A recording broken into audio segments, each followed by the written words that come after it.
Can you do raw foods without bananas and dates as your staple? I don't know what else you're going to eat. Maybe you could get mangoes, but mangoes are seasonal. Dates and bananas you get all year round.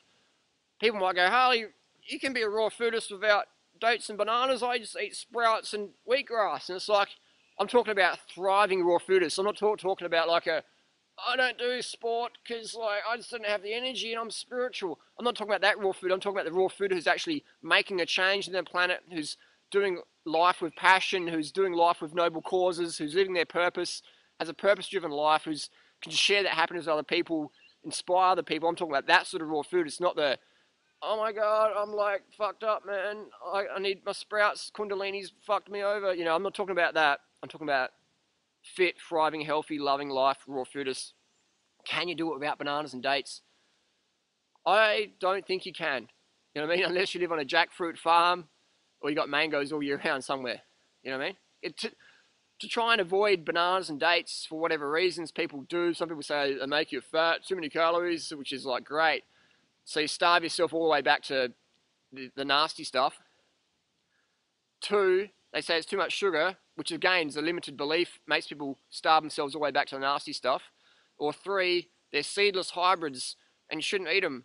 Again, starves them all the way back to the nasty stuff.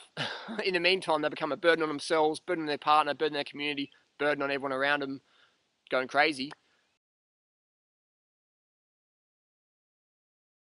So can you do it without bananas and dates as your staple? In my honest opinion, no way. No way. Again, unless you live on a jackfruit farm or got mangoes year round or something like that. Definitely, my experience, people, the high energy raw fooders, bananas and dates. Bananas and dates are like the rice and pasta of the raw foods movement. You know what I mean? And there's people in society who go, I don't eat starches. And they're always overweight, either really anorexic, definitely out of shape, because without some carbohydrates stapling your diet, you can't train, you don't have sufficient glycogen. You know what I mean? So trying to do bananas and trying to do raw foods without bananas and dates is like trying to eat without starches, you know, in the cooked food paradigm in the standard world. You know what I mean? So you see, the fittest, healthiest people in society are eating starch-based diets. The fittest, healthiest people in the raw food scene are eating bananas and date-based diets. You know what I mean?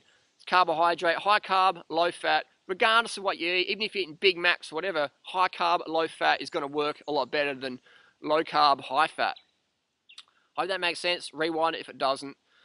It's pretty simple stuff. So a lot of people say, I don't like bananas. And it's like, you obviously don't like bananas because you wouldn't be in the situation you're in now if you did like bananas. Because if you like bananas, you wouldn't want to eat all the other crap that's making you feel sick, look shit, feel fat, whatever, perform like you're fat. Learn to like bananas. I didn't like sport initially because I was always dehydrated, undercarbed, underslept. So sport for me was like, you know, freaking out. I love sport now. Yeah, sport is like what I live for. You know, riding my bike, going for a jog, bit of kickboxing, having fun with my mates, fun with myself, whatever, fun in nature. I live for that, you know, moving the body. I mean, human movement's a gift, you know, the gift of movement is so, anyone can experience that, you know what I mean? And people say, I don't like dates. Like, someone said, I read a book somewhere that said, don't eat too much dates. Don't eat them if they're dry. They might be a bit heavy on your system, especially if you're dehydrated. What you'll find is people who say, don't eat dates. Also, there's people who say, don't drink water. So what you can do is start drinking water, starting dates, and or start making Datorade. What the fuck is Datorade? Dates, get rid of the Gatorade, get rid of the Powerade, get the dates, get the water, put them in, blend them up. That's your Datorade. Get 2 pounds of dates or a kilo of dates with half a gallon or 2 quarts of water or 2 litres of water. Blend them up, put it in a big glass bottle, take it to work with you, boom, boom. 3,000 calorie breakfast or lunch, sorted. Easy. So that takes away the whole equation of, you know, dates are too concentrated or don't have enough water. Just mix them with water. Easy. You bring them back to their fresh state. Sweet. So dates are great because you can almost get them anywhere in the world. You know what I mean? If I couldn't have dates and bananas, there's no way I'd be a raw foodist. I mean, I'd be some like dude that would just sit around, you know, no fitness, no drive, no passion, no audience, just going, hey, um, oh, eat some grass today.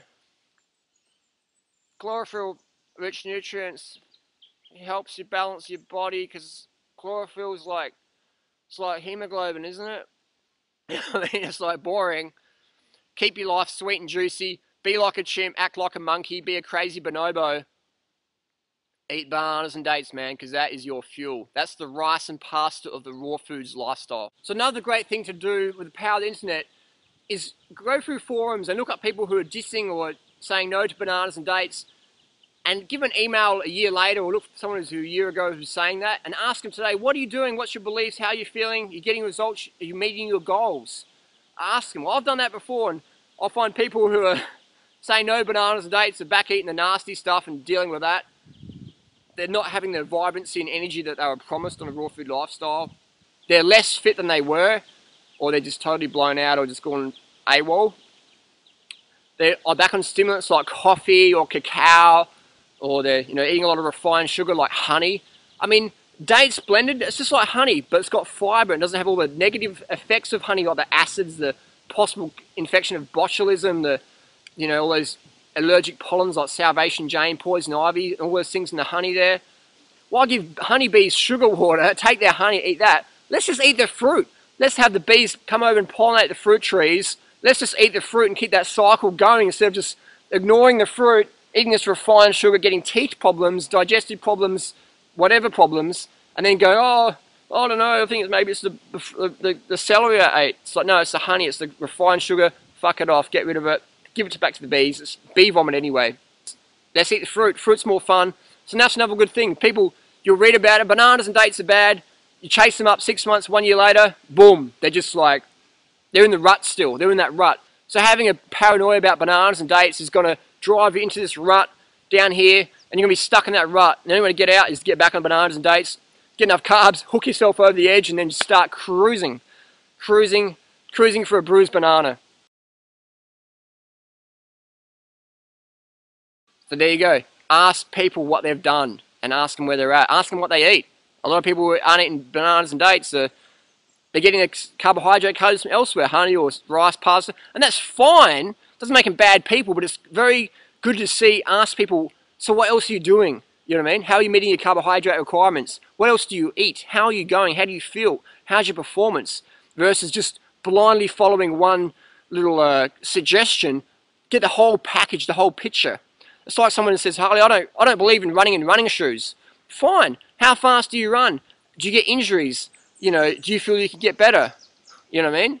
Versus just taking my shoes off and throwing them away. So I ask these people, they're getting shin splints, they're getting a lot of injuries, they're running very slow, they're not actually running, they're jogging. And that's fine, it doesn't make them bad people, but if you want to get results, find the people who are getting those results and take advice from them versus blindly following someone you don't even know much about, following their suggestions, you know what I mean? Hope that makes sense. Bananas and dates,